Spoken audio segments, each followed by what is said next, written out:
joining us? Almost. Ah, there we go. Can you hear us? Can you hear us? Jaspreet, can you hear us on the? Yep, perfect. Yes, I can. Thank you. Well, thank you very much, everyone, for being here today. I will ask your patience a little bit with my voice. It's a little bit raspy. I think we all have been hit by or know somebody who's had a little bit of the throat. Thank you very much for coming today to talk with us about the declining human rights situation in India. My name is Heather McPherson. I am the member for Edmonton Strathcona and also the foreign affairs critic for the New Democratic Party. And I'm delighted to be joined today by Fatema Abdalla from the National Council of Canadian Muslims and Dr. Jaspreet Bal from the World Sikh Organization, who will offer brief remarks on behalf of their organizations. Today, India took on the presidency of the G20. And earlier today, the NDP released a statement on the deteriorating human rights situation in India. Earlier this week, the Canadian government released its new Indo-Pacific strategy, which places India as a key player. And while we welcome the strategy, albeit late, we do welcome that it has arrived. We believe Canada has an important role to play in ensuring that states with which we engage and with which we hope to further develop relationships with have similar human rights values. The growing number of anti-Muslim and Islamophobic hate crimes and those towards minorities, including Muslims, Sikhs, Christians, Buddhists, LGBTQ2+ and community, women and Indigenous peoples, is appalling and it is unacceptable. New Democrats are calling on the government to strongly condemn India's discriminatory anti-minority laws, its threats of ethnic cleansing, the persecution of minorities and the arrests of journalists and human rights activists. The government must ban entry to BJP officials from India who've called for racist and genocidal violence against Muslims and other minorities in India. And Canada should reject any G20 activities planned in Kashmir and refuse to attend these activities while these human rights abuses continue. We urge the Canadian government to condemn the deteriorating human rights situation in India that is targeting minorities and to ensure that the Modi government protects all human rights. I'd like to ask my colleague, Blake Desjarlais, to come to the stand now, please.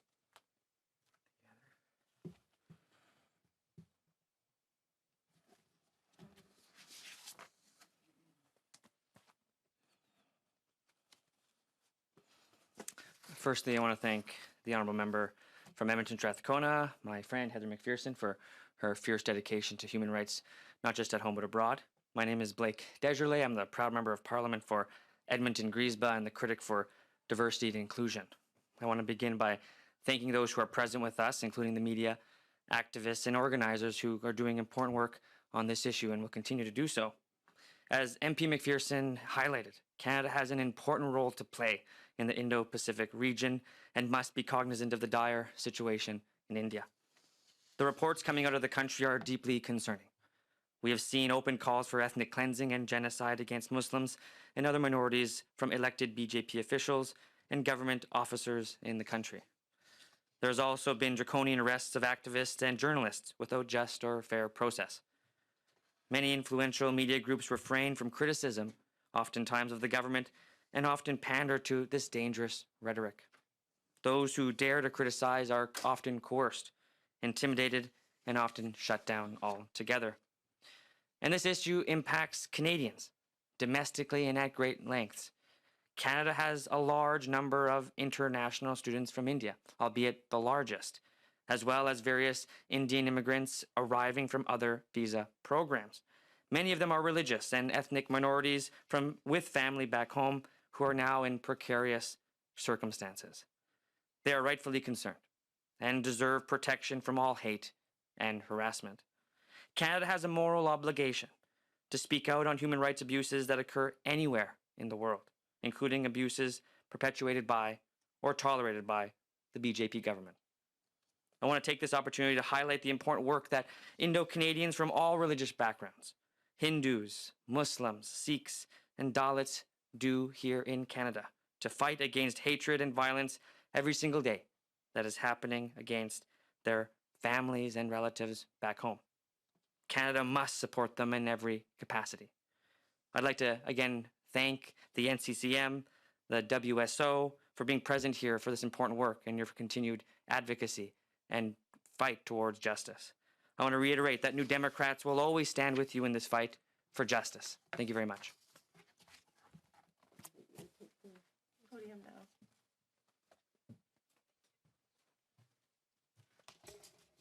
Thank you, MP Desjarlais and MP McPherson. My name is Fatema Abdalla, and I am the Advocacy Officer at the National Council of Canadian Muslims.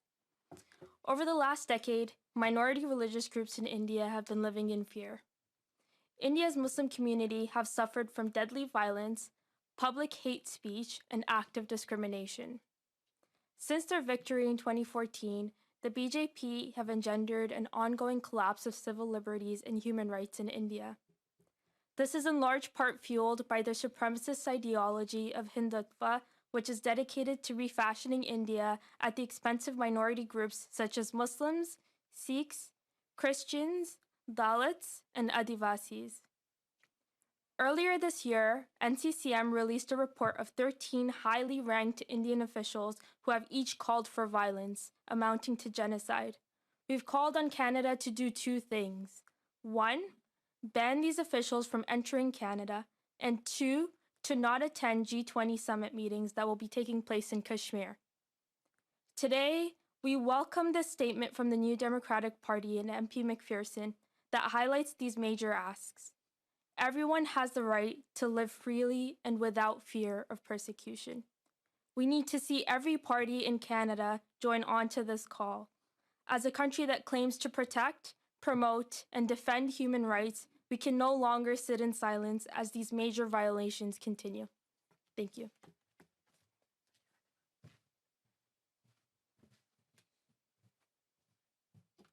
Jaspreet, if you'd like to go ahead. Okay, thank you.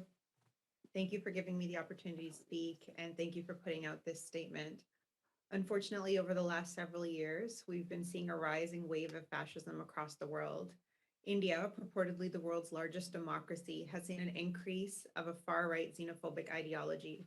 Minority groups, the marginalized, and others have been the targets of increased attacks by government forces.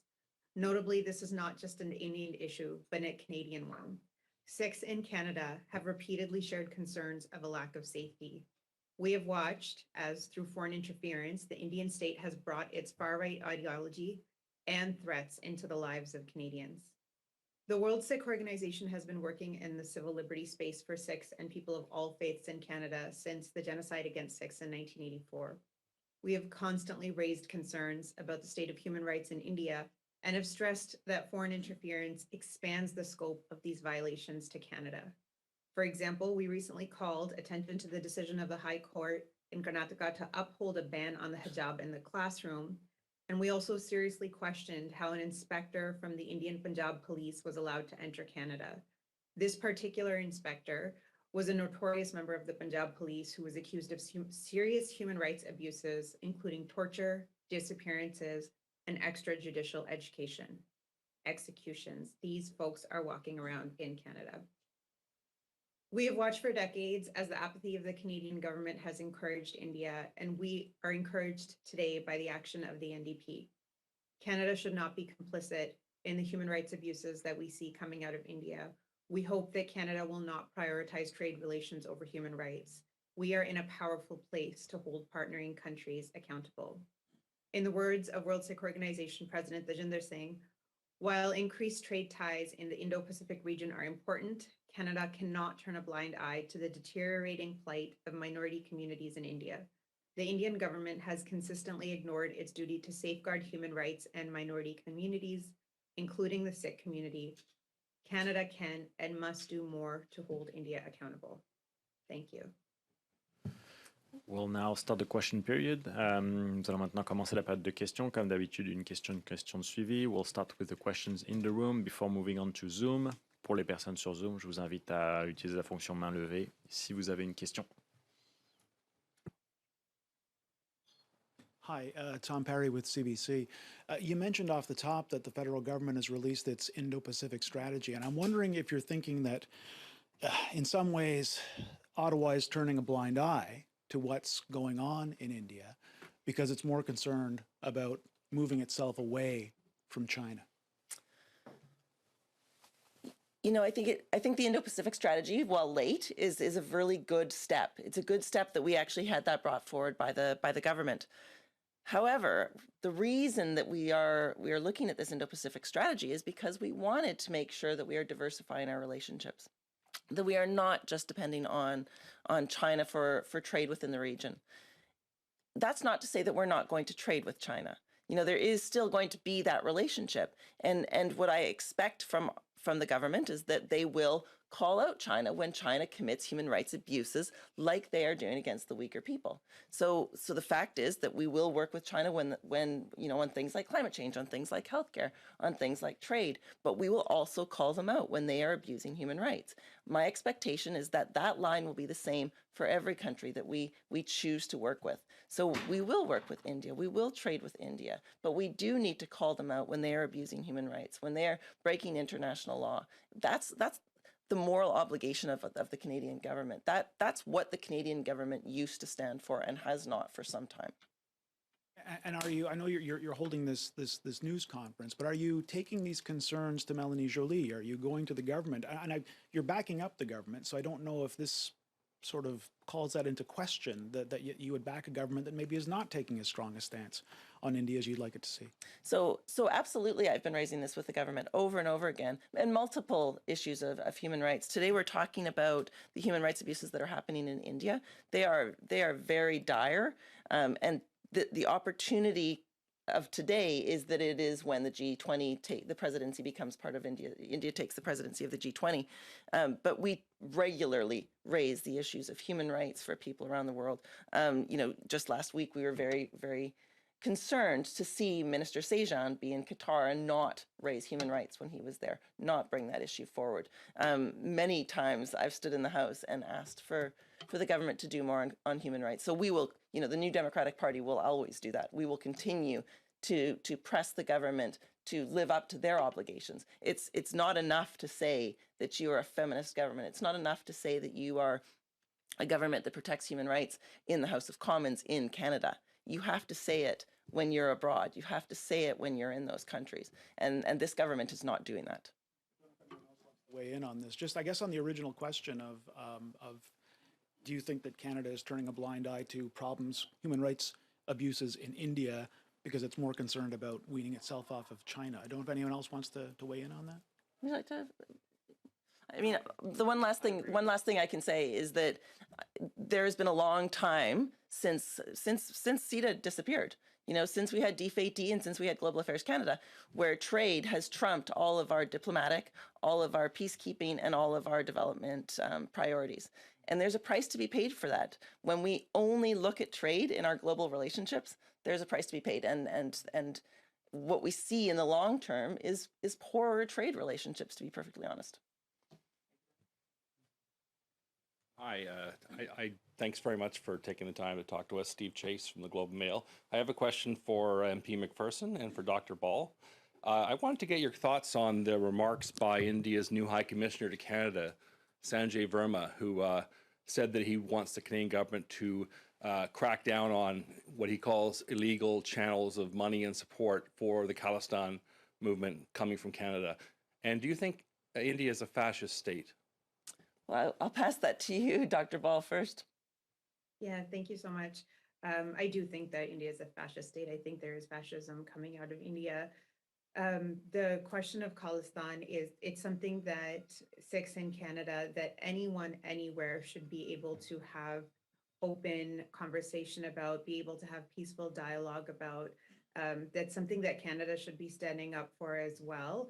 And if there is foreign interference, that's something that we call for Canada to look into as well. But so long as folks are having peaceful conversations about Khalistan, and there is no terrorism or extremism happening in Canada, it's gaslighting for another country to be bringing their human rights violations into Canada and then to be turning the lens on that same minority community and be accusing them in turn of being terrorists. I can say that India right now is committing grave human rights abuses against its own citizens. I can say that as an opposition member, my role is to push our government to do better, to push the Canadian government to do better. So what I'm standing here doing today is calling on the government to not just say the right words, but follow those words through with real meaningful action, to bring it up when they meet with their colleagues in India, to not attend any events in the Kashmir region. So again, the High Commissioner, the new High Commissioner from India, also singled out Mr. Singh as somebody of concern, and we're trying to get a sense from you of what you think of his remarks. The one thing that is different from what we've heard, the new Conservative leader and the High Commissioner of Canada to India have both said they stand for a united India. Does the NDP stand for a united India? What we stand for is an India where human rights for all Indians are protected, where everyone's human rights are being protected. That is the bar that Canada should be looking at. That's what we should be looking at with Canada. With regards to how you want to label it, what I want to see is human rights protected around the world, protected equally. When Canada talks about human rights, I want that lens to be applied equally to different countries. I don't think that right now we do that. We pick and choose based on our trade relationships, and I don't think that's the way human rights works. Perhaps, would you like to comment on that? I think that is. You're okay. Sorry, I keep jumping in.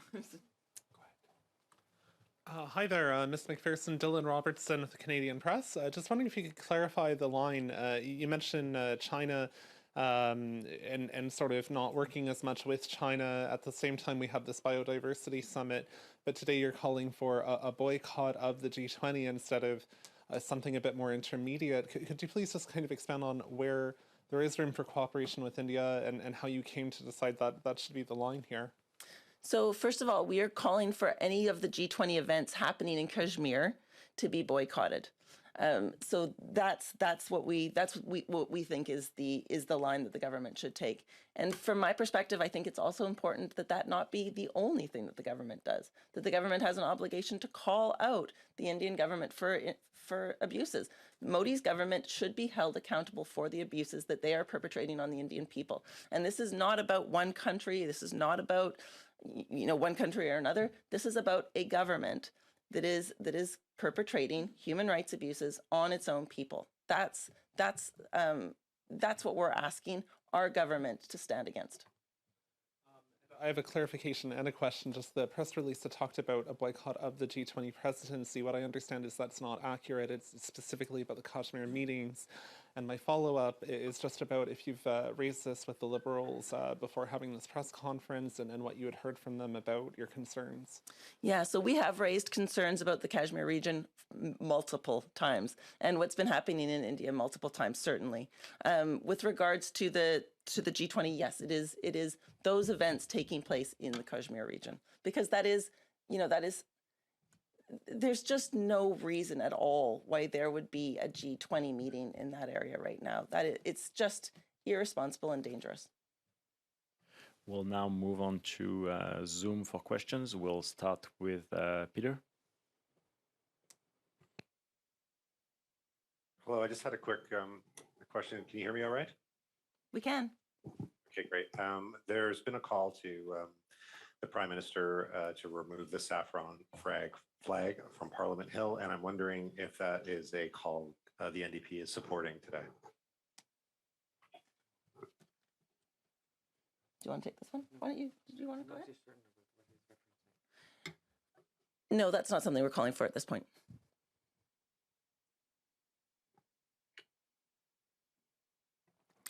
Do you have a follow-up, Peter? I don't, thank you. Donc, prochaine question, Mélanie Marquis. Yes, can you hear me? Oui. Oui. Perfect.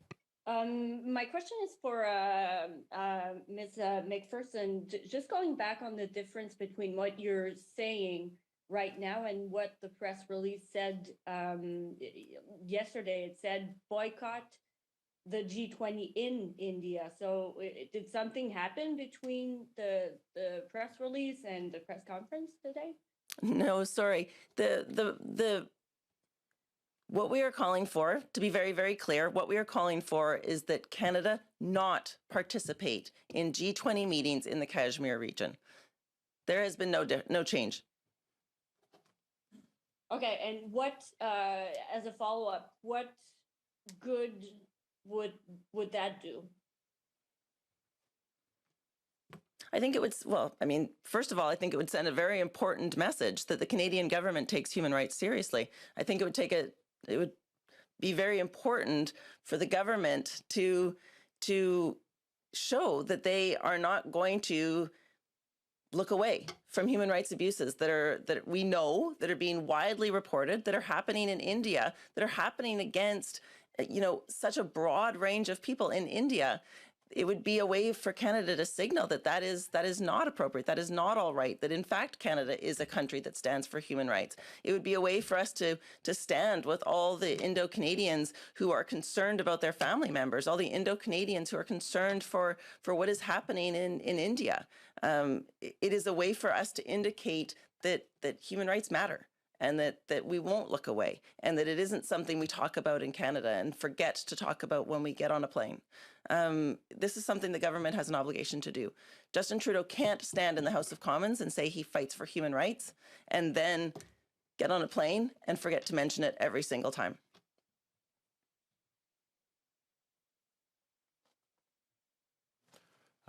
Is there any other question in the room? Yeah. Just a follow-up from Steve Chase. I have one from McPherson and one for Dr. Bal. Ms. McPherson, can you give us a list of the Indian politicians you want banned from entering Canada? Because otherwise it's vague and it's not really clear how many people you're talking about. We can provide that list to you, yeah. Okay, and for Dr. Bal, I just want to give you an opportunity again to address some of the concerns that were raised by the High Commissioner. One of the things we often hear is their concern about the referendum that's taking place right now. And often the Indian government tries to portray support for an independent Khalistan as something that's really only supported by a few Sikhs. And so I wanted to ask you, there's 770,000 Canadians who profess the Sikh faith. Do you think there's majority support among Sikh Canadians for independent Punjab? I don't know the exact number of people that participated in the referendum, but I think what we have seen is that it was a significant conversation and that Sikhs in Canada were interested in having that significant conversation. It was a peaceful conversation, and it's one that Canada should defend the right to have. It's a significant conversation. And again, to bring the focus back to why we're here today, for a country who themselves should be the center of a conversation on the violation of human rights, it detracts from the very real record of human rights violations that India has to cast a gaze onto Sikhs in Canada who don't have a massive track record of human rights violations, and to continue to bring the focus onto the minority community instead of the massive state that is the perpetrator of the violence. Thanks. Just a question for Ms. McPherson. Curious what you make of the Indian High Commission and some of the narrative that we've seen coming out there involving your leader, involving the concerns about Khalistan, like more specific to the NDP, sort of pushing back on what your party's been advocating for. Just what you make of them raising that topic, and if that's appropriate for a embassy to be doing. Today isn't about our leader, and in fact, I think I've made it very clear in my relatively short career as a parliamentarian that human rights are something that I stand for, regardless of where they, where they are being lost. So for me, today is an important moment for us to be focusing on the human rights issues that are very clearly happening in India. So I'm not going to comment on the High Commissioner's comments about our leader at this time, but just to let you know that this particular press conference is about what's happening to minority groups, to women, to members of the LGBTQ2 plus team, the community in India right now, and the obligation that the Canadian government, that the Liberal government has to stand up for those people. Are there any other questions either on Zoom or in the room here? This concludes the press conference then. Thank you.